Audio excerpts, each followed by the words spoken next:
بسم اللہ الرحمن الرحیم نحمدہ ونصلی علی رسولہ الکریم اما بعد اعوذ باللہ من الشیطان الرجیم بسم اللہ الرحمن الرحیم۔ امام اعظم ابو حنیفہ رحمۃ اللہ تعالیٰ علیہ کی کتاب الفقہ الاکبر سلسلہ وار اس کا درس شروع کیا جا رہا ہے، اور اس درس کے پس منظر میں ہمارے محترم دوست سلیم یوسف صاحب ہیں، جو اگرچہ بفلو میں مقیم ہیں لیکن ان کا مزاج بھی ایسا ہے کہ ان کو کوئی استاد پسند نہیں آیا، جس کی وجہ سے جب بھی میری ان سے فون پر بات ہوئی انہوں نے ایک ہی مجھے التماس اور ریکویسٹ کی کہ آپ چاہے ہفتے میں تھوڑا سا وقت دے دیں لیکن کچھ آپ کر دیں تاکہ ہمیں کچھ فائدہ ہو جائے۔ ان کے ساتھ مشورے کے انداز میں پھر دو چیزیں طے ہوئیں۔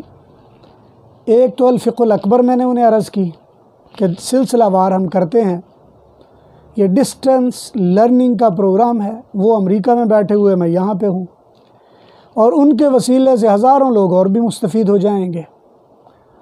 اگر کوئی بندہ یہ اسباق باقاعدہ طور پر سنے فقہ اکبر کے حوالے سے تو میں اس کو سند اجازت دے سکوں گا، جو میری سند اجازت ہے امام اعظم ابو حنیفہ رحمۃ اللہ علیہ کے ساتھ سند متصل کے ساتھ۔ اس سند کی خوبی یہ ہے کہ اس میں بڑے بڑے ائمہ گزرے ہیں اور سارے ہی تقریباً صاحب تصنیف ہیں، سبھی نے تصانیف لکھی ہیں اور فقہ کے حوالے سے لکھی ہیں۔ اللہ تبارک و تعالیٰ نے سب کو اپنے اپنے وقت میں امامت کا مرتبہ دیا ہے اور سب اپنے فن کے ماہرین ہیں۔ جو میں نے سند اپنے یوٹیوب چینل میں الوحدان نام سے ایک مجلس ہے جس میں احادیات ابی حنیفہ، جو امام ابو حنیفہ کے براہ راست صحابہ کرام سے سننے والی احادیث ہیں، وہاں میں نے سند پڑھ کر بھی سنائی ہے اور وہ بعد میں کسی وقت شیئر بھی کی جا سکے گی۔ لیکن آج ہمارے سامنے موضوع ہے الفقہ الاکبر۔ یہ بات یاد رکھ لینی چاہیے کہ الفقہ الاکبر علم العقائد کا دوسرا نام ہے۔ اس کے مقابلے میں فقہ ہے، اس کے مقابلے میں فقہ اصغر یا فقہ ابسط یا اوسط کچھ نہیں ہے۔ یہ غلطی عام پھیلی ہوئی ہے۔ میں نے ایک عربی کتاب دیکھی تو اس نے 3 قسمیں بنائی ہوئی تھیں، فقہ اکبر، فقہ اوسط اور فقہ اصغر، یہ انہوں نے بنائی ہوئی تھی۔ کسی اور عالم کا میں سن رہا تھا تو وہ 2 قسمیں بنا رہے تھے، فقہ اکبر اور فقہ اصغر۔ عام فقہ کو وہ کہہ رہے تھے یہ فقہ اصغر ہے، اور جو عقائد ہے اس کو فقہ اکبر کہا جا رہا تھا۔ لیکن ایک بات ذہن میں رہے کہ فقہ اکبر وہ فقہ اکبر ہے، اور اس کے علاوہ فقہ ہے، علم الفقہ ہے یا فقہ اکبر ہے۔ فقہ اصغر یا اوسط کوئی چیز نہیں ہے، صرف فقہ اکبر اس کو اس لیے کہا جاتا ہے، یہ اکبر اصل میں نسبت ہے، اور امام اعظم ابو حنیفہ رحمۃ اللہ علیہ کی جو فقہ ہے، جو عقائد پر مشتمل آپ سے باتیں ہیں، ان کو فقہ اکبر کہا گیا ہے۔ اور پھر یہ نام بھی امام ابو حنیفہ کا اپنا رکھا ہوا نہیں ہے، اس لیے کہ قرون اولیٰ میں عام طور پر کتاب کا نام نہیں رکھا جاتا تھا، بس وہ مصنف کے نام کے ساتھ جوڑ دیا جاتا تھا۔ اس لیے امام ابو حنیفہ رحمۃ اللہ علیہ سے جو علم عقائد میں اقوال منقول تھے مرتب شدہ، ان کا نام بعد والے لوگوں نے فقہ اکبر رکھ دیا ہے۔ اور پھر اس کے بعد ابو مطیع بلخی نے سوال و جواب کے انداز میں مرتب کیا تو فرق کرنے کے لیے اس کا نام فقہ الابسط رکھ دیا گیا ہے۔ یہ نام امام ابو حنیفہ کے نام نہیں ہے، نہ انہوں نے رکھے ہیں، لیکن شروع سے یہ نام چلے آ رہے ہیں۔ اور یہی وجہ ہے کہ فقہ اکبر جو شروع ہوتی ہے قال الامام الاعظم وہمام الافخم، یہیں سے شروع ہو رہی ہوتی۔ جب امام صاحب نے اپنے شاگردوں کو بتایا تو انہوں نے ابتدا میں مقدمے کے طور پر یہ بات لکھ لی۔ لہٰذا آج تھوڑی سی عبارت ہے، میں آپ کے سامنے پڑھ رہا ہوں۔ الحمدللہ رب العالمین والعاقبۃ للمتقین والصلاة والسلام علی رسول النبی الکریم، اما بعد فإن الکلام کثیر ومحکمہ یسیر وإن الکلام لا ينتہی حتى ينتهى عنه وإن خير الكلام ما أريد به وجه الله وشر الكلام ما يكون لغير الله وصلى الله على حبيبه ونبيه محمد وآله وأصحابه أجمعين۔ یہ اصل میں خطبہ ہے جو اس کتاب کا جز نہیں ہے۔ امام ابو حنیفہ رحمۃ اللہ علیہ کو امام ظفر نے اپنے نکاح پر بلایا، اور اس زمانے میں بڑے بڑے اور ائمہ تھے، ان کو بھی بلایا۔ اب جب اتنے بڑے بڑے ائمہ جیسے سفیان ثوری ہیں، عطاء ابن ابی رباح ہیں، اور اس طرح بڑے بڑے اساتذہ تھے جو امام ابو حنیفہ کے بھی اساتذہ میں شمار ہوتے تھے، وہ بھی وہاں پہ موجود تھے۔ اب سوال یہ تھا کہ نکاح کے لیے امام ظفر کس کو کہیں گے؟ امام ظفر اصل میں عربی النسل تھے، ظفر ابن حذیل آپ کا اسم گرامی ہے۔ اب یہ تھا کہ کس کو یہ نکاح کے لیے کہیں گے، اور جب نکاح کا وقت آیا تو امام ظفر نے امام ابو حنیفہ کو نام لے کر کہا کہ جی آپ نکاح پڑھائیں، اور سارے لوگ بڑے حیران تھے۔ اب اسی شش و پنج میں تھے کہ اتنے بڑے بڑے لوگوں کے ہوتے ہوئے چھوٹے آدمی کو نکاح پر بلانا یہ مناسب نہیں ہے، ابھی یہ سوچ و بچار میں ہی ہیں۔ تو امام صاحب نے نکاح پر جو خطبہ پڑھا، خطبہ تھا الحمدللہ رب العالمین، تمام تعریفیں اللہ رب العالمین کے لیے ہیں۔ والعاقبۃ للمتقین، اچھا انجام متقی لوگوں کے لیے ہے۔ والصلاۃ والسلام علی رسولہ النبی الکریم، رحمتیں سلامتییں نبی کریم صلی اللہ علیہ وسلم پر ہوں جو اللہ کے رسول ہیں۔ اما بعد فإن الکلام کثیر، باتیں بہت ساری ہیں، ومحکمہ یسیر، ان میں صحیح باتیں کمی ہوتی ہیں۔ وإن الکلام لا ینتہی، کلام ختم نہیں ہوتا، حتیٰ ینتہی عنہ، تا وقت کہ خود نہ اس کو ختم کیا جائے۔ وإن خیر الکلام ما ارید بہ وجہ اللہ، بہترین کلام وہ ہوتا ہے جو اللہ کی رضامندی کے لیے، اس کی خوشنودی کے لیے حاصل کیا جائے۔ وشر الکلام ما یکون لغیر اللہ، اور بدترین کلام وہ ہوتا ہے جو اللہ کے علاوہ غیر اللہ کے لیے کیا جائے۔ اور فرمایا وصلی اللہ علی حبیبہ علی و نبیہ، اللہ کے پاک پیغمبر اس کے محبوب پر اللہ کی رحمتیں ہوں جو محمد ہیں، اور آپ کی آل پر، آپ کے اصحابہ پر، اور سب پر ہو۔ قال الامام الاعظم، امام اعظم فرماتے ہیں والہمام الافخم، اور جو دانا ترین اور ذہین ترین ہے، الاقدم، اور سب سے اعلیٰ ترین ہے، قدوۃ الانام، لوگوں کے سردار بھی ہیں، امام الزمان، زمانے کے امام بھی ہیں، جن کا کنیت ابو حنیفہ ہے، نعمان بن ثابت الکوفی، وہ آپ کا اسم گرامی ہے۔ یہ فرماتے ہیں۔ اب اس میں دو تین چیزیں بطور درس کے ہمارے سامنے رہنی چاہیے۔ پہلی بات، اس کتاب کو امام ابو حنیفہ نے سنت کے مطابق الحمدللہ اور بسم اللہ سے کیوں نہیں شروع کیا؟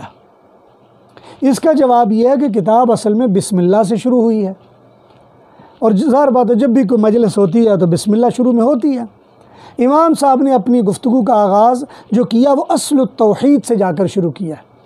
یہ قال الامام بھی شاگردوں کا لاحقہ ہے جو وہاں بیٹھ کے نوٹ کر رہے تھے، تو انہوں نے کہا قال الامام، اور بعض شارحین لکھتے ہیں قال الامام کا جملہ جو میں نے ابھی پڑھا ہے یہ ملا علی قاری کا اضافہ کردہ ہے۔ بہرحال یہ بات طے ہے کہ وہ امام صاحب کا جملہ نہیں ہے، بعد میں کسی نے جوڑا ہے۔ امام ابو حنیفہ رحمۃ اللہ علیہ نے جو اس میں بسم اللہ پڑھی تو وہ بسم اللہ لکھی بھی گئی، ہر نسخے میں بسم اللہ شروع میں لکھی ہوتی ہے، لیکن سوال یہ پیدا ہوتا ہے کہ الحمدللہ یا سنت جو طریقہ ہے اس سے کیوں نہیں شروع کیا گیا؟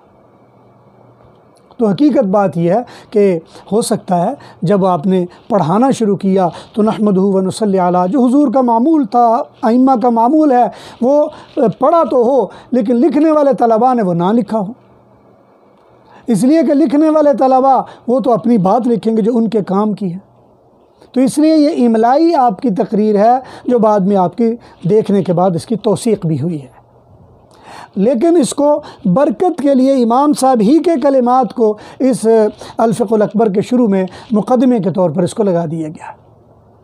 اس کی تاریخی اہمیت یہ ہے کہ یہ کتاب تاریخ اسلام کی عقیدے کے لحاظ سے قدیم ترین تاریخ ہے، موجود علم کلام کی کتابوں میں یا علم عقائد کی کتابوں میں، یعنی جو موجود ہمیں ملتی ہیں علم عقائد کی کتابوں میں، ان میں کہا جاتا ہے کہ امام جعفر نے 1-2 رسائل لکھے تھے، لیکن یہ تاریخ میں ملتے ہیں، اس کا وجود نہیں ملتا۔ البتہ عمر ابن عبدالعزیز رحمۃ اللہ علیہ نے ایک خط لکھا کسی کے نام، اور وہ خط تاریخ بغداد اور مختلف لوگوں نے عقائد کے ضمن میں نقل بھی کیا ہوا ہے۔ لیکن باقاعدہ طور پر جس کو علم عقائد کی کتاب کہا جاتا ہے، اور جو کتاب کہہ کے مرتب کی گئی اور کتاب کی صورت میں پیش کی گئی اور تلامذہ کو اس کی طرف متوجہ کیا گیا، اس لحاظ سے پہلی تاریخ میں ہمیں کتاب ملتی ہے وہ فقہ اکبر ہے۔ اور فقہ اکبر اسی لیے کہا گیا، فقہ اصل میں دانش کو کہا جاتا ہے، سمجھ کو کہا جاتا ہے، وزڈم کو کہا جاتا ہے۔ سادہ لفظوں میں یوں سمجھیں کہ یونان نے ذہنی تیزی کے لیے جو فلسفہ تیار کیا تھا، اسلام میں مسلمانوں نے ذہنی تیزی کے لیے یا ذہن میں تیزی پیدا کرنے کے لیے جو علم پیدا کیا وہ علم فقہ تھا۔ اور علم فقہ میں جو حصہ مابعد الطبیعات سے تعلق رکھتا ہے اس کو عقائد کہہ لیتے تھے، اس کو علم التوحید بھی کہہ لیا جاتا تھا اور اصول الدین بھی کہہ لیا جاتا تھا، لیکن پرانے وقتوں میں اس کو فقہ الاکبر کہا گیا ہے۔ یہ فقہ الاکبر ہے۔ اس لیے اور بھی کئی مصنفین کی کتابیں اسی نام سے ملتی ہیں جو بعد کے شاگردوں نے نام رکھ لیے ہیں۔ تاریخی پس منظر یہ ہے کہ یہ قدیم ترین تاریخ کی علم عقائد کی کتاب ہے۔ ہر زمانے میں لوگوں نے اس کی شروحات لکھی ہیں، حتیٰ کہ امام ابو منصور ماتریدی رحمۃ اللہ علیہ جو انہوں نے کتاب التوحید لکھی ہے، اس میں بعض مسائل پر انہوں نے بحث کی ہے، اور وہ مسائل اصل میں اسی الفقہ الاکبر کے ہیں۔ اسی طرح ان کے شاگرد ابواللیث سمرقندی نے اس کی شرح بھی لکھی ہے۔ اسی طرح غالباً 11ویں یا 10ویں صدی عیسوی، جو ویسے تقریباً 7ویں 8ویں صدی ہجری بنتی ہے، اس زمانے میں اس کی بہت ساری شرح لکھی گئیں، اور بڑی بڑی بھی شرح لکھی گئیں، اختصار بھی کیا گیا۔ علامہ بیاضی کی اصول المنیفہ یہ بہترین متن ہے جو امام صاحب کی کتابوں، عقائد کی کتابوں کو سامنے رکھ کر متن بنایا گیا۔ اسی طرح ملا علی قاری نے اپنے زمانے میں اس کی تشریح لکھی۔ القول الفصل کے نام سے اس کی ایک شرح موجود ہے جو اسی زمانے میں لکھی گئی۔ تو بہت سارے لوگوں نے اس کی شروحات لکھی ہیں۔ پھر اس کتاب میں اختصار سمیت جامعیت بھی ہے۔ اس ضمن میں ملا علی قاری نے ایک واقعہ نقل کیا ہے۔ وہ فرماتے ہیں کہ بعض لوگ کہتے ہیں یہ فقہ اکبر امام صاحب کی تصنیف ہی نہیں ہے۔ تو ملا علی قاری فرماتے ہیں اصل میں یہ کہنے کی وجہ یہ ہے، وہ یہ بات اس لیے کہنا چاہتے ہیں کہ ان کا دعویٰ یہ ہے کہ امام ابو حنیفہ تو اصل میں معتزلہ تھے، اور اس کتاب میں معتزلہ کے عقائد پر رد کیا گیا ہے، لہٰذا ان کا کہنا یہ ہے کہ یہ کتاب امام ابو حنیفہ کی ہے ہی نہیں۔ ملا علی قاری فرماتے ہیں علامہ براتقینی کا خود ہاتھ سے لکھا ہوا، میں نے ایک جگہ پر دیکھا جملہ جو فقہ اکبر کے کسی نسخے پر انہوں نے لکھا ہوا تھا اور میں نے اپنی آنکھوں سے دیکھا اور نقل کیا۔ وہ کہتے ہیں کہ یہ کتاب امام ابو حنیفہ ہی کی کتاب ہے۔ تو اس لیے اس میں بہت سارے مسائل ہیں۔ اس دور میں بھی خاص طور پر ایک موومنٹ چلی، علامہ خلیل احمد سکندر پوری رحمۃ اللہ علیہ، اور اس کے بعد پھر علامہ شبلی نعمانی ہیں، اور اس کے بعد ہمارے دوستوں میں محترم مفتی محمد عیسیٰ صاحب رحمۃ اللہ علیہ، اور اس طرح کے اور بزرگ ہیں جنہوں نے ایک موومنٹ کھڑی کی اس بنا پر کہ جو فقہ اکبر ہے، جس کو عام ملا علی قاری نے جس کی شرح کی ہے، وہ امام ابو حنیفہ کی تصنیف نہیں، امام ابو حنیفہ کی تصنیف کوئی اور ہے۔ یہ بھی ایک بحث چل پڑی کہ امام ابو حنیفہ کی تصنیف ہے کون سی، یہ ایک اور بحث ہے، لیکن اس بحث میں پڑھنے کی بجائے مختصراً سمجھ لینا چاہیے کہ فقہ اکبر ہو یا فقہ ابسط ہو، دونوں ہی امام اعظم ابو حنیفہ رحمۃ اللہ علیہ کی ہیں۔ انشاءاللہ یہ فقہ اکبر ہماری مکمل ہوگی تو فقہ ابسط کے بارے میں بھی دروس شروع ہوں گے، وہ بھی میں آپ کو تقابل کر کے بتا دوں گا کہ دونوں کتابیں ایک ہی موضوع پر ہیں، صرف دونوں کا انداز مختلف ہے۔ ایک امام صاحب کی املاء کروانے کے صورت میں ہے، اور دوسرا امام صاحب سے سوال و جواب کرنے کی صورت میں ہے، صرف اتنا فرق ہے۔ اس لیے فقہ اکبر ہو یا فقہ ابسط ہو، دونوں حضرت امام اعظم ابو حنیفہ رحمۃ اللہ علیہ کی کتابیں ہیں۔